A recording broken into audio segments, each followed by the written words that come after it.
آئیے سب سے پہلے آقائے نامدار مدنی تاجدار دو عالم کے مالک و مختار احمد مجتبی محمد مصطفیٰ صلی اللہ تعالی علیہ وسلم کی مقدس بارگاہ میں درود پاک کا نذرانہ پیش کرے۔ اللہم صلی علی سیدنا شفیعنا مولانا محمد بارک وسلم صلاۃ و سلام علیہ یا رسول اللہ صلی اللہ علیہ وسلم۔ شہر رمضان انزل فیہ القرآن ھدی للناس وبینات من الہدی والفرقان۔ شہر رمضان انزل فیہ القرآن، انزل نازل کیا قرآن، یہ وہ مہینہ ہے جس میں ہم نے قرآن کو نازل کیا۔ شہر رمضان انزل فیہ القرآن ھدی للناس وبینات من الہدی والفرقان۔ ھدی ہدایت کے لیے، کس کے؟ ھدی للناس، عوام کی ہدایت کے لیے، ھدی للناس وبینات من الہدی والفرقان۔ ہم نے لوگوں کی بھلائی کے لیے اسے اتارا۔ اللہ نے ہمیں قرآن کریم عطا فرمایا کہ ہم اس قرآن کو پڑھ کے علم حاصل کر کے اپنی زندگی کو جو کہ برائیوں کے راستے پر چل رہی ہے اس سے سدھر کر ہم حق کی راہ پر آ جائے، ہم اس دین کی راہ پر آ جائے جس پر چلنے کا اللہ تبارک و تعالی ہم سب کو حکم دے رہا ہے۔ اس کے لیے ہم لوگوں کو صرف قرآن پڑھنا نہیں بلکہ قرآن کو سمجھنا بھی آنا چاہیے۔ اس کو سمجھنے کے لیے ہمیں اس چیز کا علم حاصل کرنا ضروری ہو جاتا ہے۔ اور آج ہے کہ مسلمان اس دین کے بتائے ہوئے راستے پر چلنے کے لیے، اس دین کی بقا کے لیے، اس دین کی حفاظت کے لیے اور اپنے مستقبل کے لیے کوئی بھی علم حاصل کرنے کی کوشش ہی نہیں کر رہا۔ جب تک ہم علم حاصل نہیں کریں گے، جب تک ہم علم نہیں سیکھیں گے، تب تک ہماری قوم کبھی آگے نہیں بڑھ پائے گی۔ اس لیے کہ ہر انسان کے بلندی کے لیے، ہر مومن کی بلندی کے لیے علم ضروری ہوتا ہے۔ جب علم بندے کے پاس ہوتا ہے تو بندہ دنیا میں بھی کامیاب ہوتا ہے، آخرت میں بھی کامیاب ہوتا ہے۔ اسی لیے چاہیے کہ ہم علم دین سیکھیں اور دوسروں کو سکھائے۔ اللہ تبارک و تعالی علم سیکھنے کی بڑی بے شمار فضیلت ہے، بے شمار حدیثیں اس کے راوی میں آئی ہے۔ اللہ تعالی نے کئی قرآن کی آیتیں علم کی فضیلت میں نازل فرمائی ہے۔ علم سیکھنا ضروری ہے اس لیے کہ ہم ہر گناہ سے بچ پائے، ہر گناہ سے بچ پائے، اور گناہ سے بچ تب پائیں گے جب ہم علم کو سیکھ لیں گے، جب ہمیں پتا ہوگا کہ یہ گناہ کرنے سے ہمیں یہ تکلیف ہے، یہ گناہ کرنے سے ہمیں یہ عذاب ملنا ہے، یہ گناہ کرنے سے ہماری آخرت برباد ہونا ہے۔ جب ہمیں گناہ کا علم ہوگا تو ہم گناہوں سے بچیں گے۔ جب ہمیں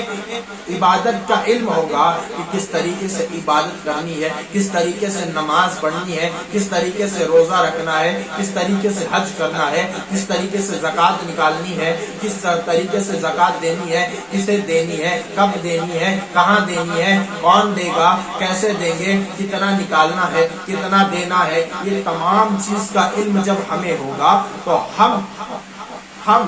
اس چیز پر کام کر پائیں گے، وہ عبادت کر پائیں گے، ان گناہوں سے بچ پائیں گے، ہم آخرت کو سدھار پائیں گے جب ہمیں علم ہوگا۔ اور آج مسلمان علم سیکھنے کے لیے تیار نہیں ہے، علم سیکھنے کے لیے تیار نہیں ہے، بلکہ دنیا کے علم کے لیے آج مسلمان کروڑوں روپے لگا دیتا ہے اور دنیا کا علم سیکھتا ہے مگر دین کا علم نہیں سیکھتا۔ آج دنیا کے علم کے لیے لوگ ہزاروں روپے کی ٹیوشن کلاسز لگاتے ہیں، 10,000 کی ٹیوشن کلاسز لگاتے ہیں، پر قرآن کریم پڑھنے کے لیے ان کے پاس 500 روپے موجود نہیں ہوتے، 1000 روپے موجود نہیں ہوتے۔ کیوں؟ کیونکہ لیے دین ضروری ہے، دنیا ضروری نہیں، دنیا فانی ہے۔ تمہیں علم جو قرآن کا علم ہے، جو حدیث کا علم ہے، جو اللہ کا بتایا ہوا علم ہے، جو نبی کا کہا ہوا علم ہے، اس کو سیکھنے میں دنیا میں بھی بھلائی ملتی ہے،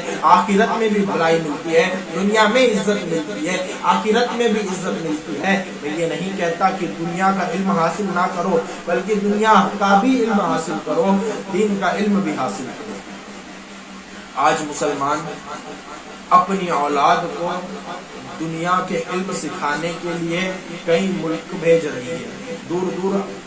بھیج رہی ہے، یہاں تک کہ امریکہ، لندن، پیرس بھیج رہی ہے، صرف دنیا کا علم سیکھنے کے لیے اور آخرت کا علم سیکھنے کے لیے وہ اسے تیار ہی نہیں کر رہی۔ یہاں تک کہ بچہ بوڑھا ہو جاتا ہے پر اس کے ماں باپ اسے قرآن پڑھنا نہیں آتا۔ آج لوگوں کا حال یہ ہے کہ لوگ بوڑھے ہو چکے ہیں مگر قرآن پڑھنا نہیں آتا۔ آج لوگوں کو اتنا علم ہے، لوگ ڈاکٹر بن چکے ہیں، لوگ انجینئر بن چکے ہیں، لوگ بڑے سے بڑے عہدے پر فائز ہیں، پر انہیں قرآن پڑھنا نہیں آتا۔ کیوں؟ کیونکہ لیے بچپن میں ماں باپ نے اسے قرآن پڑھنے کی تعلیم نہیں دی، قرآن پڑھانے کی کوشش نہیں کی، اسی لیے آج وہ انجینئر تو ہے پر قرآن نہیں جانتا، ڈاکٹر تو ہے پر قرآن نہیں جانتا، ارے بڑے سے بڑے عہدے پر موجود ہے مگر قرآن پڑھنا نہیں جانتا۔ میرے مومن بھائیوں، سوچو تو صحیح، اگر جب ہماری اولاد قرآن پڑھنا نہیں جانے گی تو کل ہم جب مر جائیں گے، ہم جب مٹ جائیں گے، ہم اس دنیا فانی سے پرواز کر جائیں گے، ہماری روح ہمارے جسم سے نکل جائے گی اور ہمارا جنازہ جب نہلانے کی باری آئے گی تو یہ بچہ کسی عالم کو دیکھتا ہوا نظر آئے گا، یہ بچہ کسی غسال کو ڈھونڈتا ہوا نظر آئے گا، بلکہ حق تو یہ تھا کہ یہ بچہ ہمیں غسل دیتا، یہ بچہ ہمارے جنازے کی نماز پڑھاتا، بلکہ یہ جنازے کی نماز پڑھانے کے وقت میں دور کھڑا ہوگا اور کسی عالم کا انتظار کرے گا، کسی مفتی کا انتظار کرے گا کہ وہ آ جائے، آ کر نماز پڑھا دے اور نماز پڑھا دے۔ کیونکہ لیے اب بندہ مومن نے سب تو علم سکھایا مگر دنیا کا علم تو سارا سکھا دیا مگر دین کا ایک ذرہ بھی نہیں سکھایا۔ اسی لیے آج اس کی اولاد جنازے سے دور کھڑی ہے اور کسی کا انتظار کر رہی ہے کہ وہ باہر والا آئے اور آ کر نماز پڑھا دے۔ یہاں تک کہ جب قبر کے اندر اتارنے کی پاری آتی ہے تو بیٹے کو پتہ نہیں ہوتا ہے کہ قبر میں کس طریقے سے اتارا جاتا ہے، کس طریقے سے رکھا جاتا ہے، کس طریقے سے دھجیاں کھولی جاتی ہے، کس طریقے سے کفن ڈھیلا کیا جاتا ہے، بچے کو پتہ نہیں ہوتا ہے، بچہ دور کھڑا ہوتا ہے، کسی اور کا انتظار کر رہا ہوتا ہے۔ یہاں تک کہ جب ایصال ثواب کی پاری آتی ہے، جب ایصال ثواب دینا ہوتا ہے تو بچہ دور کھڑا ہوتا ہے، وہ سامنے نہیں آتا، اس لیے کہ اسے ایصال ثواب کرنا نہیں آتا۔ ہم نے سوچو تو صحیح، جو بچہ ہم نے تیار کیا نہ وہ ہمارے جنازے میں کام آیا، نہ ہماری قبر میں کام آیا، ارے جو بچہ ہماری قبر میں کام نہیں آیا تو وہ بچہ کیا ہماری آخرت میں کام آئے گا؟ جو بچہ ہماری قبر میں کام نہیں آ پا رہا، جو ہمارے جنازے میں کام نہیں آ پا رہا تو وہ کیا ہماری آخرت میں کام آئے گا؟ کیا وہ ہمارے لیے کچھ ایصال ثواب کرے گا؟ کیا وہ درود پاک پڑھ کر ہمارے لیے ایصال ثواب کرے گا؟ نہیں نہیں، بلکہ وہ بچہ آپ کے لیے ثواب کی نیت سے کچھ نہیں پڑھے گا، بلکہ وہ دنیا کے اس رنگین میں مشغول یعنی کہ گم ہو جائے گا اور اسے دنیا کے اندر لگا رہے گا، حتیٰ کہ وہ دنیا ہی میں لگا رہے گا اور اسی حالت میں اٹھا لیا جائے گا۔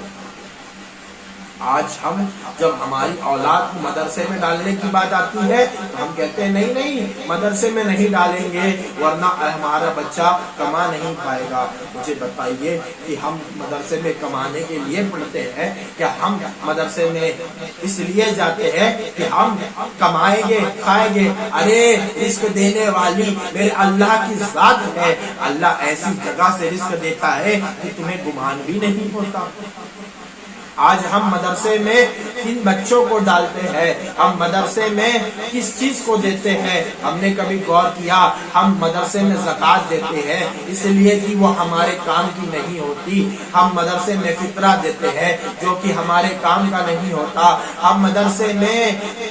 خیرات دیتے ہیں جو ہمارے کام کی نہیں ہوتی، جو چیز ہمارے کام کی نہیں ہوتی ہم مدرسے میں دے دیتے ہیں، جو اولاد ہماری نافرمان ہوتی ہے ہم مدرسے میں ڈال دیتے ہیں، جو اولاد ہماری کم عقل ہوتی ہے ہم اسے مدرسے میں ڈال دیتے ہیں۔ تو سوچئے جو ہمارے کام کی چیز نہیں ہوتی ہم مدرسے میں ڈال دیتے ہیں، اور میں مدرسے والوں کا شکر ادا کرتا ہوں کہ اے مدرسے والوں، یہ لوگوں نے تمہیں تو ایسی چیز دی جو ان کے کام کی نہیں تھی، مگر تم نے اسے کام لا کر اسے نگینا بنا دیا، جو اولاد کام کی نہیں تھی اسے عالم بنا کر تمہارے جنت کے لیے تمہارے جنت میں جانے کے لیے ایک سہارا بنا دیا۔ جب تم جنت میں جاؤ گے تو اس عالم کی علم کی برکت سے تمہارے سروں پر تاج ہوگے کہ تم اس عالم کی ماں باپ ہو۔ تو سوچئے جو کہ تمہارے کام کا نہیں تھا اللہ کی راہ میں جب تم نے ڈالا تو اللہ نے اسے نگینا بنا دیا، اتنا بلند بنا دیا کہ قیامت کے دن بھی وہ تمہارے کام آئے گا، آخرت کے دن بھی تمہارے کام آئے گا، یہاں تک کہ جنت میں لے جانے کے تمہارے کام آئے گا، تمہیں وہ جنت میں لے جا رہا ہوگا۔ تو عالم کی فضیلت بہت بڑی ہے۔ اللہ تعالیٰ سے دعا ہے کہ ہم لوگ اپنے بچوں کو عالم بنائیں، ہم بچوں کو حافظ بنائیں، ہم اپنے بچوں کو قاری بنائیں، اور ہم لوگ دنیا کے ساتھ ساتھ دین کا علم بھی عطا کریں، اس لیے کہ ایسا بندہ، ایسا بچہ جب دنیا کے سارے علم سیکھ لیتا ہے اور آخرت کا بتایا ہوا علم، دین کا علم جب سیکھ لیتا ہے، ایسا بچہ جب اس دنیا میں موجود ہو تو اس بچے کا عالم یہ ہوگا کہ زمانہ فخر کرے گا اس بچے سے، اور اس بچے کی فضیلت سے فخر کرے گا، اور اتنا فخر کرے گا کہ دنیا دیکھتی رہ جائے گی، وہ بچے کامیاب کی مقام طے کرتا رہے گا، حتیٰ کہ اتنا بڑا مقام پالے گا کہ دنیا اس کے اوپر رشک کرتی نظر آئے گی۔ آج مسلمان اپنی اولاد کو ڈاکٹر بنا رہا ہے، انجینئر بنا رہا ہے، اور اتنا سب بنانے کے بعد جب بچہ بڑا ہو جاتا ہے اور انجینئر بن جاتا ہے، ڈاکٹر بن جاتا ہے، تو ماں باپ کی نافرمانیاں شروع کرنے لگ جاتا ہے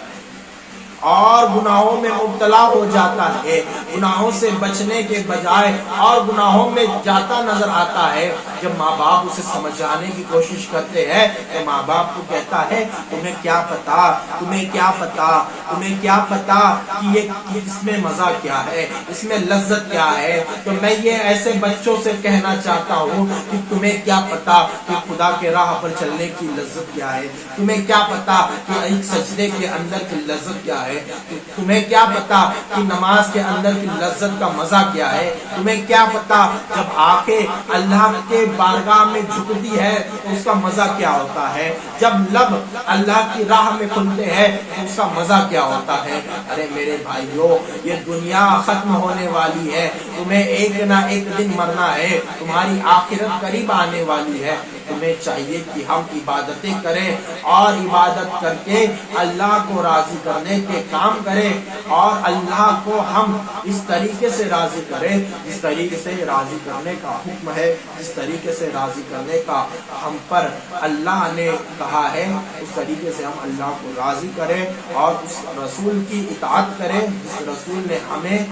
اس دین کے لیے قربانی کرنے کا جذبہ عطا کیا۔ آج ہم اور آپ کو چاہیے کہ ہم عبادت الہی میں مشغول رہے، ساتھ علم دین حاصل کریں، اور اس دین کو حاصل کر کے اس دنیا کے اندر کے جتنے فتنے فساد مبتلا ہو رہے ہیں ان تمام فتنوں سے ہم اپنے آخرت کو سنوارے اور بچائیں۔ واخر دعوانا الحمدللہ۔